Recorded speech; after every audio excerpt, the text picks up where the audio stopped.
Welcome to this deep dive for Game of Life cheat codes from beyond. I mean, did you know that you are constantly broadcasting a signal to the universe? You really are, whether you realize it or not. You are. And today we are exploring L.A. Fairhoff's 7 universal truths from near-death experiences, specifically to learn how to, consciously tune our energetic frequency for a slightly more harmonious life. Right, and we're really focusing on the actual mechanics of our energetic field today.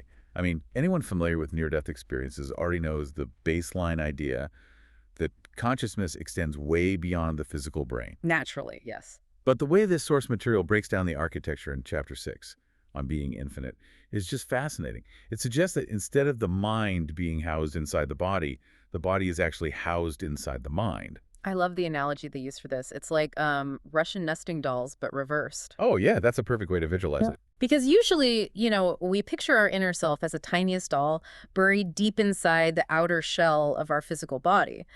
But here, the physical body is the tiniest doll right in the center. Exactly, it's the densest part. Right. That physical shell is nested inside a larger energetic body, which then sits inside an even larger emotional field, and so on. But I do have to push back a bit here. Sure, go ahead.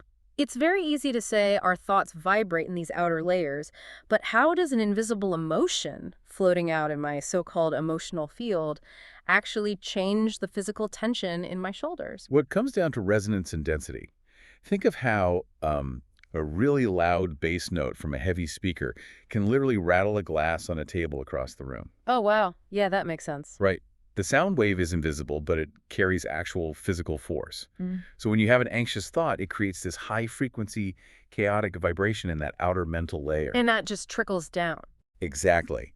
That turbulence ripples inward to the emotional layer, making it dense and contracted.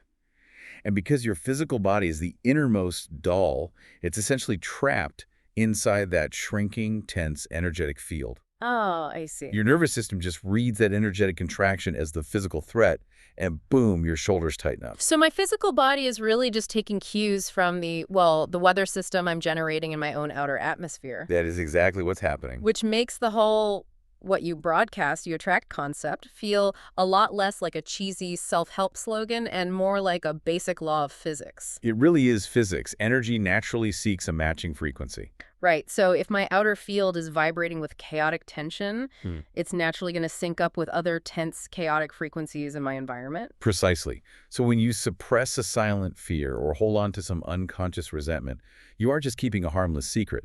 You are actively altering the broadcast frequency of your entire energetic structure. Well, I suppose one might liken our minds to rather powerful, albeit sometimes haphazard, radio transmitters. That's a great way to put it. We're constantly sending out frequencies like, oh, this won't work, or why does this always happen to me? And then we express total surprise when the universe dutifully returns a matching program. Yeah, we act so shocked. Perhaps a more conscious selection of our internal playlist is in order. It is a highly recommended playlist update, for sure.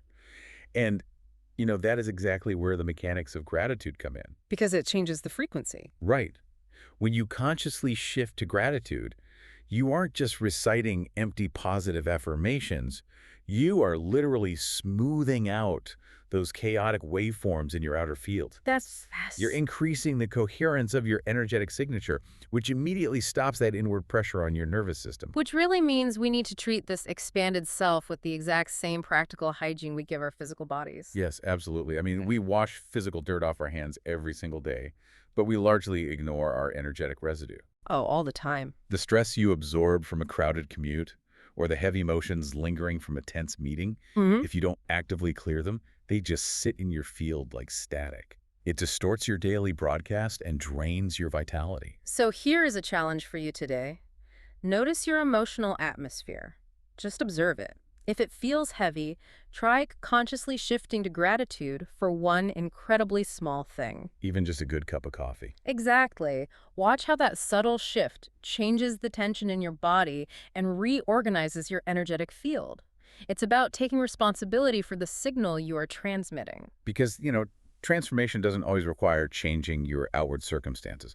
Often it really just requires shifting the energetic signature you bring to them. Thanks for tuning in. No pun intended, of course. I trust this was insightful. You can find the book online via the universal link in our show notes. Join us next week for another look at transforming our thoughts. Wait, before you go, let's tie this all back to the actual physics of the body. Living tissue naturally generates biophotons, which are literal particles of light. Wait, really? We emit light. We do. And emerging research suggests our consciousness might actually operate through these quantum-level light processes. Mm. So, with that in mind, what if your simple choice to take a few deep, silent breaths today isn't just relaxing your mind? Oh, I see where you're going with this. What if it's literally altering the biophoton emissions of your body, actively reorganizing the invisible energetic architecture of the entire room you are sitting in?